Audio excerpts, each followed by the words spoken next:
অনেক দিন পর আজকে সকাল সকাল ঘুম ভেঙেছে, তো আর দেরি না করে উঠে দেখো তাড়াতাড়ি করে হাতের কাজগুলো সেরে নিচ্ছি। তো এদিকে রাস্তাটাও ঝাড় দিয়ে নিচ্ছি। আজকে খুব একটা বেশি পাতা পড়েনি, কারণ কয়েকদিন ধরে হাওয়া একটু হালকা হালকা বৃষ্টি টিষ্টি হচ্ছেই।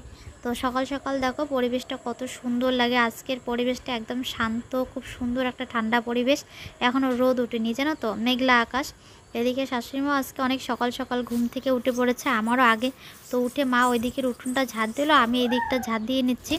তো মার বুঝে আজকে সকাল সকাল ঘুমটা হয়নি, যার জন্য সকাল সকাল ওই চাংড়ার মধ্যে এসে আবার শুয়ে পড়েছে।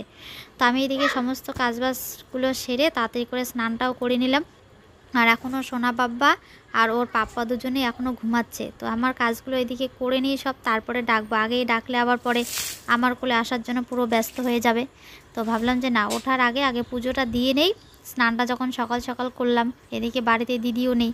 পুজোটা যেহেতু দিদি আমি দুজনে মিলেই করি, বাড়িতে থাকলে দিদি যদি কোনো দিন আগে স্নান করে তো দিদি পুজোটা দিয়ে দেয়, আর যদি আমি আগে করি তো আমি দিয়ে দিই। আর আজকে তো বাড়িতে নেই, তো আমাকেই তো দিতে হবে। তো ভাবলাম আগে পুজোটা দেই, তারপরে ছেলেকে ডাকবো। আর পুজো দেওয়া কাজটা এমনই একটা কাজ, সকাল সকাল স্নান করে যদি পুজো দেওয়া না হয়, সারাদিন পরে আর ঠাকুর মোছা হয় না, পুজো দেওয়া হয় না, জানো তো। অন্য কাজে একদম এত ব্যস্ত হয়ে যাই।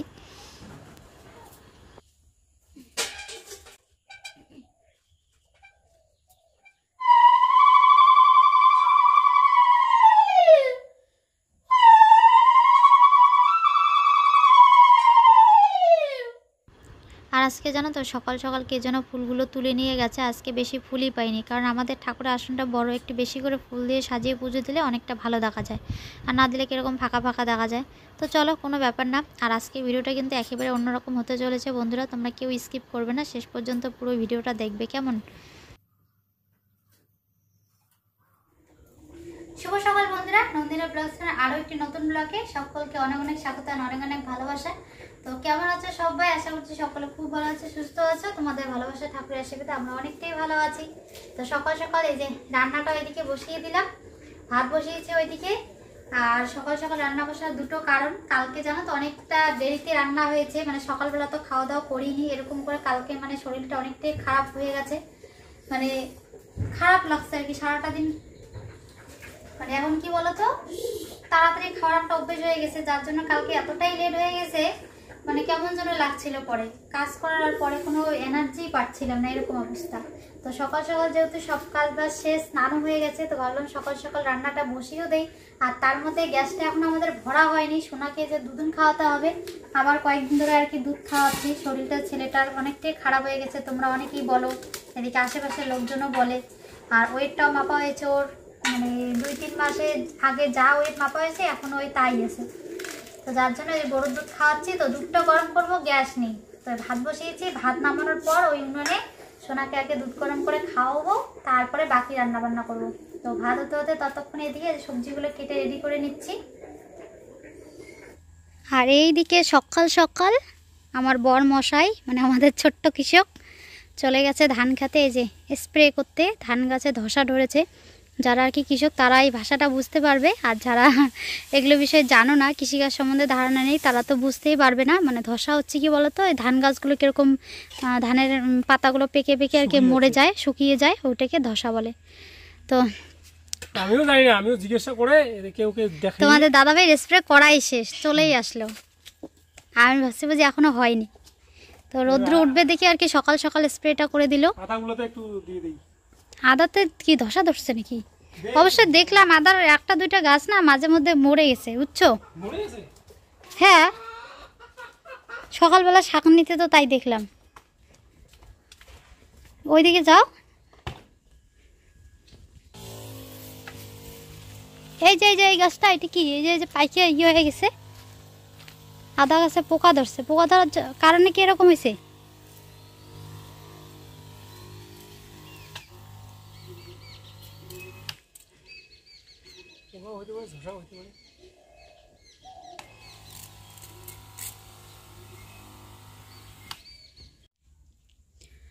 আর এদিকে ভাত নামিয়ে তাড়াতাড়ি করে দুধটাকে গরম করে সোনাকে খাইয়ে দিলাম।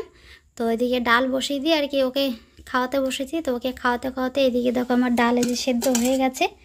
তা আগে ডালটা সম্বাদ দিয়ে দিই, তারপরে সবজিগুলো রান্না করব।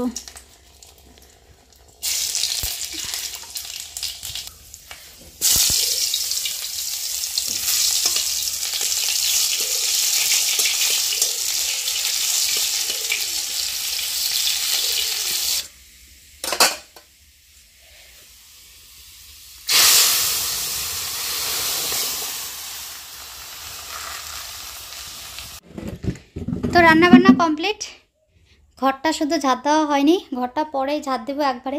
খুব খিদে পেয়ে গেছে, আগে খাওয়া দাওয়াটা করে নেই। তো আমাদের দাদা ভাইয়ের তো এদিকে খাওয়া শেষ, তো ওর থালাতে আমি দেখো ভাত নিলাম। আর আজকে সব কিছু একদম নিরামিষভাবেই রান্না করেছি। শাকটা আবার ঘরে রেখে আসলাম। এগুলো হচ্ছে মুসুর ডাল, ডালটা পাতলা করে করতে চেয়েছি, কেন জানি একটু ঘন হয়ে গেছে।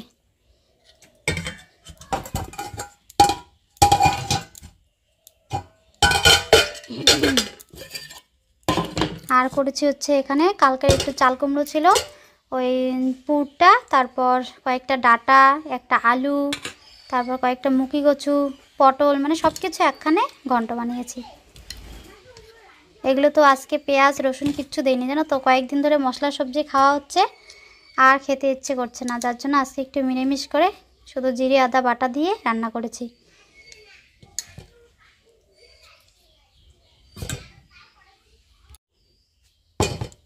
আর করেছি হচ্ছে ডাঁটা আর মূলো শাক ভাজা তো করিনি, একটু হালকা ঝোলঝুলি আর কি নামিয়েছি। তোমরা এক দিদিভাই কমেন্ট করেছিলে যে শাকগুলো পার্সেল করে পাঠাতে, দেখে নাকি খুব লোভ লাগে। তো এই প্রথমবারে শাক তো প্রায় শেষই করে ফেলেছি খেয়ে, এরপরে যখন বেশি করে ফেলবো তখন পাঠাবো পার্সেল করে। তো চলো এবার খেয়ে নেই। আর গাছ থেকে সকালে দেখো কয়েকটা ভেন্ডি নিয়ে এসেছি, 5টা, আর এরকম 5টা হলে ভাজা করা যেত। তো এগুলো রেখে দিই, কাল পরশু হয়তো আবার হবে, ওগুলো তুলে একবারে ভাজা করব। তো বেলা বাজে এখন 12টায়, যে এতক্ষণে দেখো একটু ভালো করে রৌদ্র উঠলো। এতক্ষণ সকাল থেকে পুরো মেঘ করেছিল, একদমই রৌদ্র ছিল না, যার জন্য সকালবেলা সোনার মানে স্নানের জলটাও রোদে দেওয়া হয়নি। এই যে এই মাত্র আর কি দিলাম বালতিতে করে। তো আজকে ওইদিকে দিয়েছি, এইদিকে দিলে কি বলো তো, আমাদের যে পায়রাগুলো জলগুলোকে নষ্ট করে ফেলে, এই বালতির উপরে বসে বসে স্নান করবে। তো এদিকে এই যে জলটা রোদে দিয়ে আমি একটা মৌসুম্বি কাটলাম, কালকে ওকে মৌসুম্বি খাওয়ানোই হয়নি, তো আজকে ভাবছি যে এখনই দিয়ে দেবো, নাহলে পরে আর খাওয়াই হবে না। একটু পরে তো ভাত খাবে, ভাত নাহলে খিচুড়ি যে কোনো একটা খাবে। এই যে খিচুড়িটা আনা হয়েছে, মা মানে পাশে একটা ভাসতে গিয়েছিল স্কুলে, তো ওকে দিয়ে আর কি মিল্কিনটা পাঠাইছি, ওইখানে দিয়ে ও স্কুলে গেছে, মা গিয়ে নিয়ে আসলো শুধু। তো মৌসুমিটা বড় ছিল দেখো, অনেকগুলো হয়েছে, আর বড় সাইজের একটু। আর এই মৌসুমিটা হচ্ছে কি বলতো, নাসিকের, এরকমই নাকি 2 ধরনের পাওয়া যায়।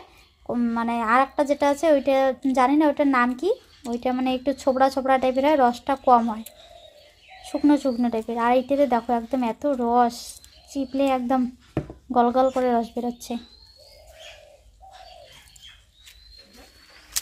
চলো দেখি দুষ্টুটা কি করছে।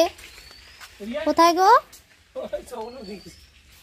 কোথায় বাবান? হাই হাই রে, কোথায় গেছে জঙ্গলে, পিঁপড়ে টিপড়ে কামড় দিবে। এই যে রস রস, এ নাও তোমার রস, রস খাও, অনেকদিন ধরে তো আখের রস আসেই না, মৌসুম্বি রস খাও। হাতে কি নিয়েছো, ফেলে দাও, একটুকু কিন্তু নষ্ট করবে না বাবা, শুনো করে খাও, তাহলে গুড বয় বলবো, পুরোটা খেয়ে নাও। আজকেও মনে হচ্ছে বৃষ্টি হবে, দেখো এখনো কিন্তু সন্ধ্যা লাগেনি, তাতে কিরকম সন্ধ্যা সন্ধ্যা মনে হচ্ছে যে সন্ধ্যা লেগে গেছে। আর আমাদের রোয়ানসোনা ঘুমিয়েছিল, খেলা টেলা করে স্নান টান করে অনেকটা সময় ধরে আজকে ঘুমোলো। এই যে মাত্র ঘুম থেকে উঠলো বাবা, তুমি ঘুমিয়েছিলে, হাই বলো, হাই হাই,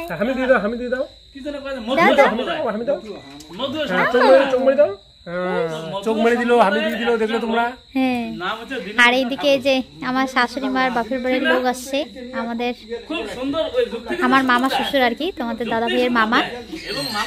এই মামার বাড়িতে আমার শাশুড়ি মা ছোটবেলায় বাবা মা মারা গেছে, তো এই মামার বাড়িতে ছোটবেলা আর কি থেকে আর কি বড় হয়েছে, ওইখান থেকে বিয়ে ঠিয়ে দিয়েছে। তো ওই মামাটা আর কি আসছে বিকেলবেলা হাঁটতে হাঁটতে ঘুরতে। আর খুব একটা দূরে না বাড়ি, জয়ন্তীর হাটে আর কি মামাদের বাড়ি, মানে এপি ব্লক সবাই তো চেনো, এপি ব্লক পিয়া কবিদের বাড়ি যেখানে, ওই ওদের বাড়ির 2-3টা বাড়ি আর কি আগে মামাদের বাড়ি ওইখানে।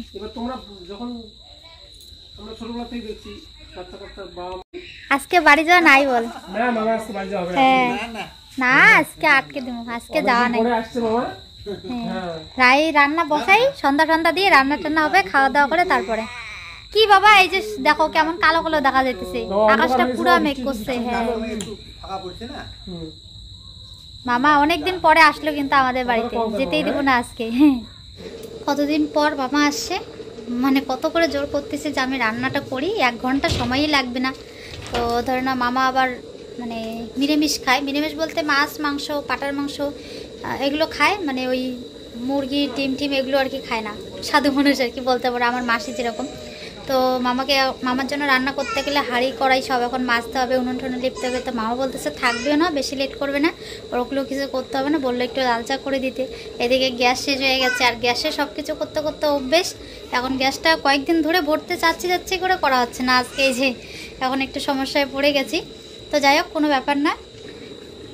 আস্তে মা উনুনের মধ্যে আর কি দুধ গরম করে দিল, তা আমি আবার এই যে ইলেকট্রিক কেটেলটার মধ্যে লাল চা বসিয়েছি। এটাতে লাল চা করা যায় কিন্তু দুধ চা তো করা যাবে না। তো হয়ে গেছে মনে হয়, চলো পাতিটা দিয়ে নামিয়ে নেই। আর জানো তো বন্ধুরা, আজকে একটা জিনিস দেখে খুব খুশি হলাম। এই যে শাশুড়ি মার দাদা আসে, আমার বিয়ের পর 2-1 বার কিন্তু এসেছিলো আমাদের বাড়িতে, এমনি খাওয়া দাওয়া করেনি, এমনি এসে গল্প টল্প করে চলে গেছে। তো আজকে আর কি অনেক দিন পর আবার আসলো।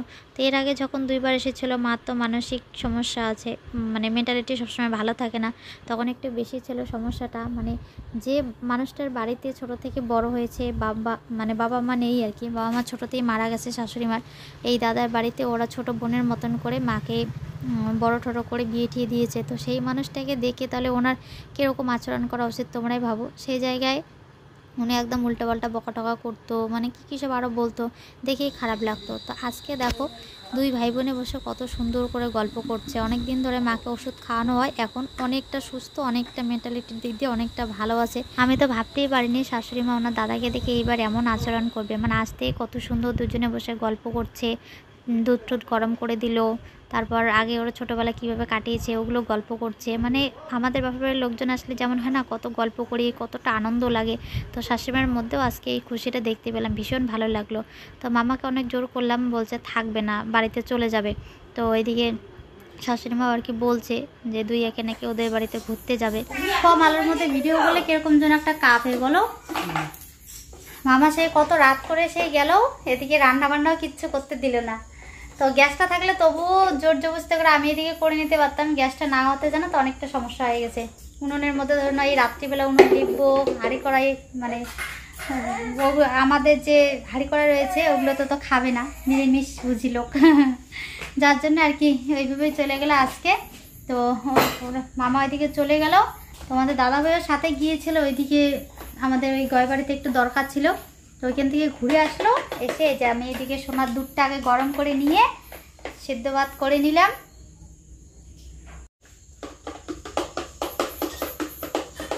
আর সেদ্ধ ভাত হতে হতে এদিকে সোনার দুদিন খাওয়ানো হয়ে গেছে। রান্না করে আজকে খুব সুন্দর করে খেলো জানো তো, খেয়ে টেয়ে দেখো আবার বাবু হয়ে বসে আছে চেয়ারের মধ্যে। আর সেদ্ধ দিয়েছি ভাতে হচ্ছে আলু, একটা পটল, আর হচ্ছে ওই ভেন্ডিগুলো যে তুলে এনেছিলাম সকালে, ভেন্ডিগুলো সেদ্ধ দিয়েছি। তো ওগুলো ভর্তা। আর সোনা বাবা আর ওর বাবার জন্য, তোমার দাদাভাইয়ের জন্য 2 ডিম সিদ্ধ দিয়েছি। তোমরা অনেকেই কমেন্টে বলেছো এখন আমার ডিম খাওয়া যাবে না, আরও কত কিছু খাওয়া যাবে না, অনেক নিয়ম করে চলতে হবে। তো চেষ্টা করব যতটুকু পারা যায় আর কি, যতটুকুর মধ্যে করা যায় করব, কারণ বুঝতেই পারছো ওরকম করে খাওয়া দাওয়া করাটা একদম কষ্টের ব্যাপার একটা। খেতেও তো আবার হবে তাই না, এমনিতেই খেতে পারি না। এই ফেলে দিল, দিও না দিও না দিও না দিও না, দুধ খেয়েছে তো ভালো লাগবে না হয়তো। লাইটটা জ্বলা রাখছে এদিকে। তো হয়ে গেছে, হ্যাঁ ওকে আমি খাওয়াই, তুমি মার ভাত খাও। তোমার আবার মার জমে গেলে পরে আবার ক্যাট ক্যাট ক্যাট ক্যাট করবা। তোমাদের দাদাভাই চায় একদম সেই ঝোল ঝোল মার ভাত খেতে। আজকে জলটা কমই হয়ে গেছে, কারণ আমি মার ভাতের জন্য ওরকম করে জল দেইনি, মারটা গেলে আর কি খেতে চেয়েছি। তো আবার হঠাৎ করে বললো মার ভাত খাবো, তো ওইভাবে আর কি নামিয়ে নিয়েছি। হালকা হালকা দেখো রয়েছে ভেজা ভেজা। ডিম খাচ্ছ না, মাম খাচ্ছ, খাও তাহলে তাড়াতাড়ি বড় হবে। মা আবার রাত্রিবেলা ভাত খাবে না বলেই দিয়েছে রান্না করার আগে, বলল যে আমি খাবো না, আমার জন্য চাল না নিতে। সন্ধ্যা সন্ধ্যা খেয়েছে। হ্যাঁ 3বার খাওয়া হয়ে গেছে মার, সকাল দুপুর রাত্রেরটাও সন্ধ্যাবেলা খেয়ে নিয়েছে, ভাত ছিল।